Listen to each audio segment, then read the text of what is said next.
Facts and Discovery. Dr. Gerald C. Goeringer. Dr. Gerald C. Goeringer is Course Director and Associate Professor of Medical Embryology at the Department of Cell Biology, School of Medicine, Georgetown University, Washington, D.C., USA. Former winner of 1989 the Golden Apple Award. Gerald C. Goeringer's Ph.D. is in Anatomy and Cell Biology. The final speaker from amongst these world-renowned scientists will now tell us, as all the others have, that the scientific knowledge that was only available to mankind in the last century or so is in complete harmony with the Quran.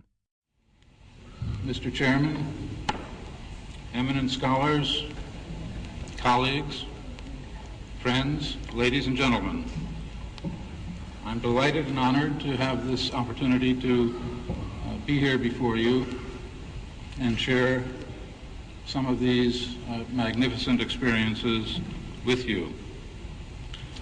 In this paper this morning, we attempt to briefly outline some of the milestones in the history of embryology by way of setting the stage for the analyses of most of the other speakers who will follow. Regarding many of the points we emphasize, you will recognize pertinent passages in the Holy Quran.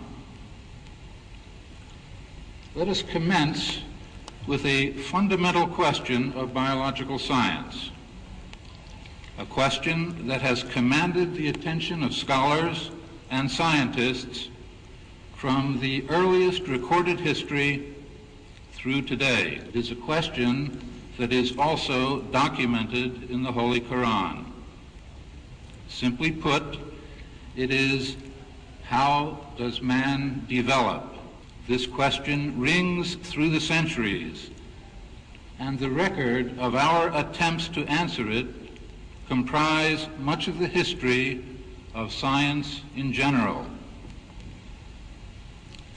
Therefore, the history of embryology is linked inescapably to the history of science in general, inasmuch as embryology deals with the genesis of all higher life forms. It is also closely related to the historical development of philosophical thought. Indeed, the scientist of not too many years ago referred to himself, and was referred to by others, as a natural philosopher. In broad terms, we can divide the history of embryology into three phases. The first phase, which we can call descriptive embryology, traces back more than 6 centuries before the Christian era and extends forward into the 19th century A.D. This was the time during which observations of developmental phenomena were recorded and interpreted in various ways. Some of the earliest records survive from the 4th, 5th, and 6th dynasties in ancient Egypt. The official title, Opener of the King's Placenta, is on record as being held by at least 10 successive individuals. Later, a standard representing the royal placenta, may we have the first slide, please, was carried ahead of the pharaohs. The properties attributed to the placenta were of magical or mystical significance. In fact, until the time of the ancient Greeks and after, science and magic were closely joined. It was the Greeks who elevated science into the realm of reason. This by virtue of the fact that observations were less often interpreted in terms of the mystical, but rather in the light of reason. In point of fact, were it not for a number of Arab writers, many of the earlier Greek works would have been lost to us.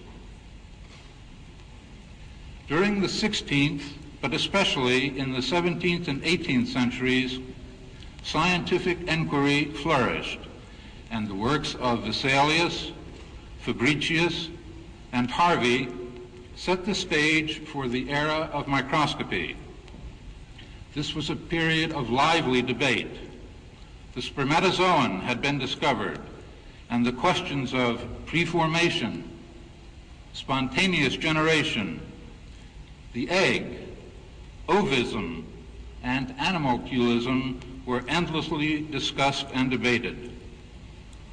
Now, this is rather short shrift for 3 exciting centuries, so let us just briefly look at some of the things that were seen as they were seen during this time.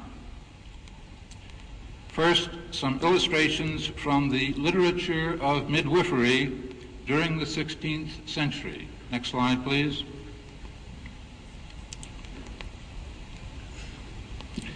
Showing how from a coagulum of blood, the upper left,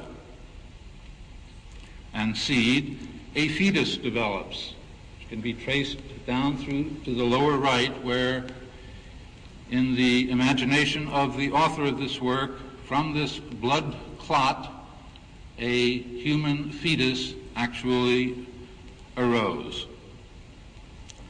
Menstrual blood was commonly thought to give rise to the embryo during this time.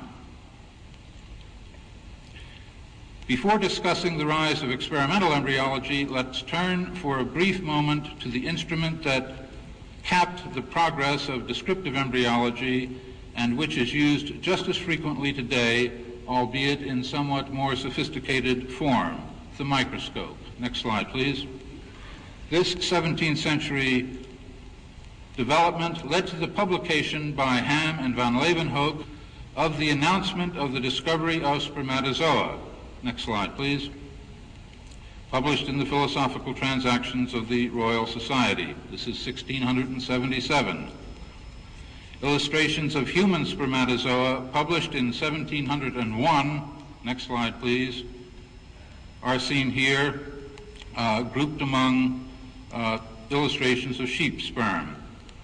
What marvelous times these were, what controversies and arguments raged over observations made and or imagined. Look at this illustration of human semen. Next slide, please. This is the homunculus, which we have seen many times during this Congress. But look at this photograph from my own laboratory just a few years ago. Next slide, please. Although this is part of an experiment unlikely to have been considered during the 17th or 18th centuries, it is not too difficult to imagine how different structures could be imagined to exist in spermatozoa. With all this remarkable progress, much of what we have discussed has already been described, and with infinitely more elegance, in the Holy Quran. Recent analysis of passages from the Quran reveals a description of human developmental stages from the earliest through and beyond organogenesis. No such distinctive and complete record of human development existed before the Quran. It was many centuries afterwards that the human developmental stages were recorded in traditional scientific literature. With the benefit of historical perspective and the accumulated wisdom of those who have gone before, we are in a position today not only to appreciate the remarkable contributions to science of these giants of the past, but just as importantly, we can better appreciate how much we still do not know about development. The advances of modern developmental biology raise as many questions as they solve, and the physicians and scientists of today are perhaps more than ever before in need of the wisdom and counsel of scholars and religious leaders. It is not surprising then that we relook to our holy scriptures for help and enlightenment. From what stuff hath he created him. From a sperm drop he hath created him, and then moldeth him in due proportions. Surah 80, Ayah 18 and 19. Thank you very much.